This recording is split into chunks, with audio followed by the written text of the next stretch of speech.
India's a virtual story that is sparking real-life political showdown. The ecosystem has erupted yet again. And the trigger is, once again, a film that touches on demographic change and alleged organized conversion. A 3-minute, 7-second trailer of the Kerala Story-2, It Goes Beyond, is out.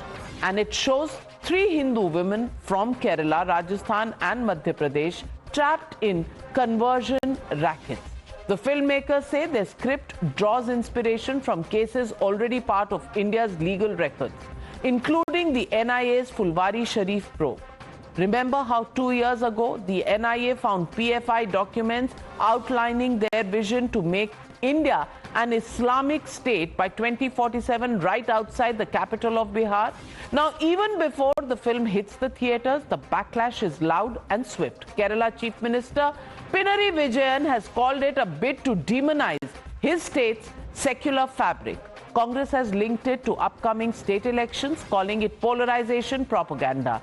The pattern of outrage is familiar. The same fury followed the Kashmir files, the same dismissal greeted the first Kerala story, and the same resistance was shown to Dhurandhar. Is the ecosystem's anger truly about safeguarding harmony, or is it about safeguarding a vote bank?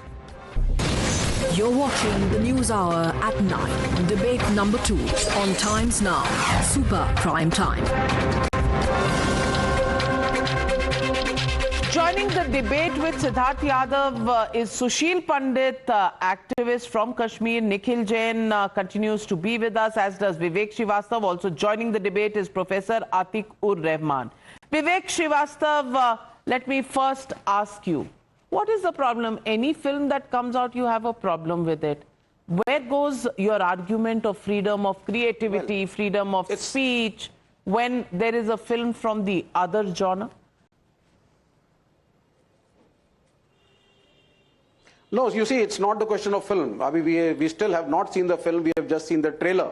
And we know the past record of the people who are making the film and developing it out. We know the agenda. The agenda is to take out a few incidences, take it as the role model, show the Muslims in a bad light, take it across the nation, and आप दिखाएंगे, देखो हिंदुओं तुम खतरे में हो और ये तुम्हारे साथ होने जा रहा है.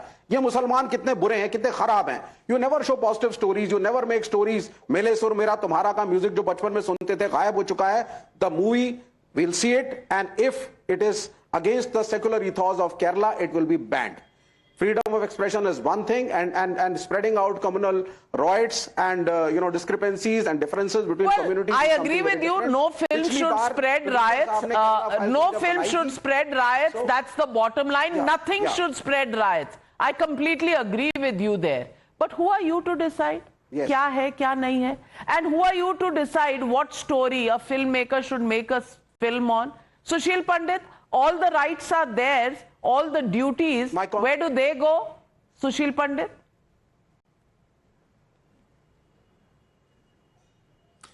Thank you, Navika, for having me in this conversation. The problem is of denial. This is the same mindset that denied Mopla revolt, that denied the Mopla's massacre of Hindus in the 20s. When it was said that no, this was not a communal bigoted rioting, this was actually a peasants' revolt against the landowners. They didn't care to explain why then were the ordinary Hindus massacred, why weren't the Muslim landowners massacred, why were only the Hindus at the receiving end if it was a proletarian versus the kulak and the bourgeoisie rioting. Now, this is the sophistry, this is the hypocrisy of the left and the so-called liberals who think that they decide as to what is secularism and what will cause riots. How many riots were caused by Kerala story earlier? The problem is they are in denial. Even if there are 6 cases, 7 cases, 10 cases, there is a basis for a story to be told. Why not? They even denied the genocide of Kashmiri Hindus in Kashmir, where an entire community was driven out. Here they are counting cases as to how can you, even on the basis of half a dozen cases. Incidentally, there were 21 people sent across to Syria to fight on behalf of ISIL, recorded 21 cases. We still don't know as to how many were in real. So people who are in denial, who want to cover up everything in the name of secularism, in the name of harmony, avoid telling the truth, avoid admitting as to what is there on ground, are today to tell us as to what is to be done with the film, with the creative expressions. They will have no problems with the Ghoosekhor Pandit. When an entire community That's the point. is besmirched. That is the point. A Pandit can be called Ghoosekhor, not one protest. Kerala Story is a bigoted film. It's a communal film, Nikhil Jain, and that is where the problem comes in. If you had objected to both, one would have said it's the secular approach. But you're not secular either. If one side is loading it against one side, you're doing the same.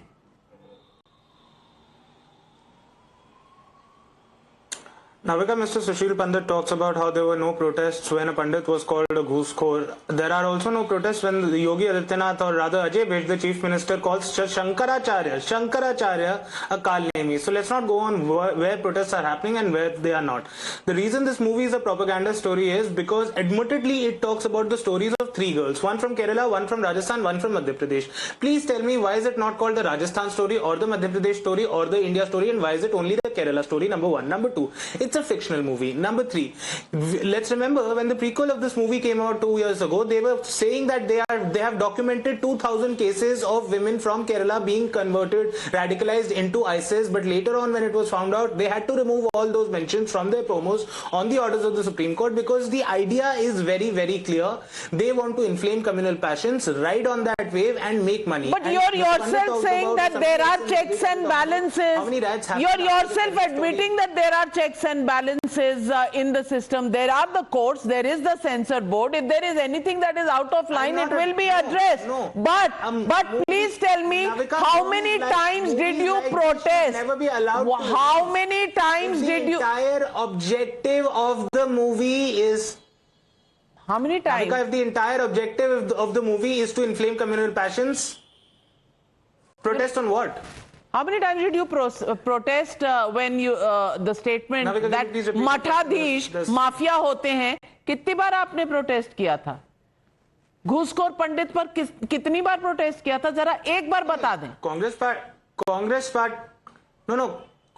The Congress party and the entire opposition is raising its voice every day with what was done at the Manikarnika Ghat in Varanasi, what is being done with the temples being desecrated. But nobody raised an eyebrow when Mathadhish Mafia statement was made.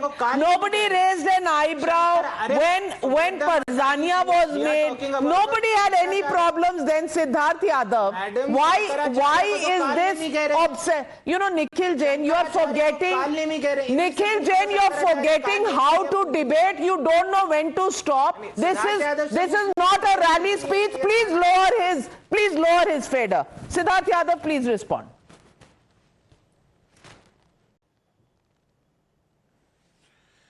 No, Navika, the hypocrisy of the opposition is that when Kerala Story, which is based on real story, when everybody knows that such kind of conversions are happening in Kerala, if that has to come out, they will forget everything about freedom of speech and expression, and they can sit on your show and say that we will ban it. This is nothing new.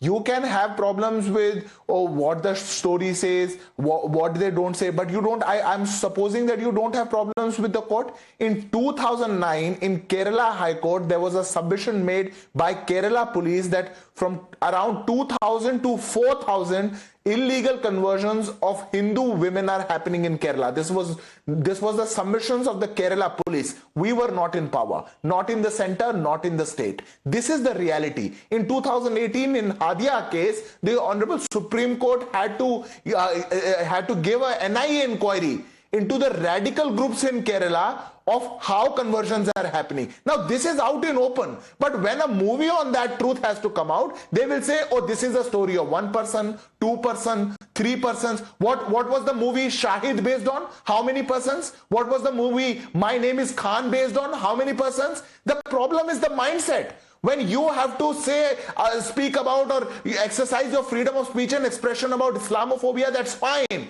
But if you make or if you call out the idea of sartan se juda, then you will nitpick, oh, it's a one case person. Hindu phobia to Hindu phobia nahi hai. Hindu ladkiyon ke saath conversion nahi hai. Hindu ladkiyon ko itna utpidan nahi hai. This is the problem. If you have to, the courage, let me ask the guts in 21st century Bharat, accept the reality, accept the truth. Let me ask Atikur Rahman and Professor Atikur Rahman. Yes, it's based on 3 stories. They are in different states. The makers had made a first Kerala Story 1 for reasons best known to them, but for reasons of continuity, because these days sequels are doing well, they called the second story Kerala Story 2, and they based it on this. I don't understand if the censor board, because we've only seen the trailer, we haven't seen the film. If the censor board finds it okay, you know, what is the problem that everybody is getting so angsty about? Number one. Number two, you yourself said that the Kerala Story 1 faced cuts from the Supreme Court. Well, have faith in the system. If there's anything that should not be there, that is something that is communal or inciting, it will be taken care of by the system. My question is, how can you have a preconceived notion that the film will be banned? हम ban कर देंगे और कल यही लोग पाठ पढ़ाएंगे. Creative freedom होना चाहिए. Freedom of speech is under threat in this country. The same people today who are talking about the banning of the film. Navika ji, I congratulate the makers of Kerala True Story. They can go on making 3 and 300. But for me, there cannot be any Kerala story without the mentioning of the Hadia case, the Hadia story. Secondly, so far in our dear India, people like Deepak Muhammad are alive. The real story is of Deepak Muhammad in Uttarakhand. And that is the real story, the India story. They can go on making any kind of propaganda movies. And Mr. Yadav is, you know, sounding holier than thou. Your regime has banned the BBC series on Gujarat, sir. Farzania, for your kind information, Navika ji, was not allowed to be screened in Gujarat by the VHP and Bajrang Dal. So people who are, you know, having this attitude on films, they should at least look in their own affairs. And Mr. Yadav should explain to your viewers why the BBC story was not, it was banned. Because it was based on the real Gujarat story. Well, banning a story in any case makes the film more popular. You want to do that, do that. There is a case that has gone to the Kerala High Court. They will look at the entire matter. But Sushil Pandit, is it just appeasement of a certain vote bank that makes them cry foul, or are they really worried about creativity and facts?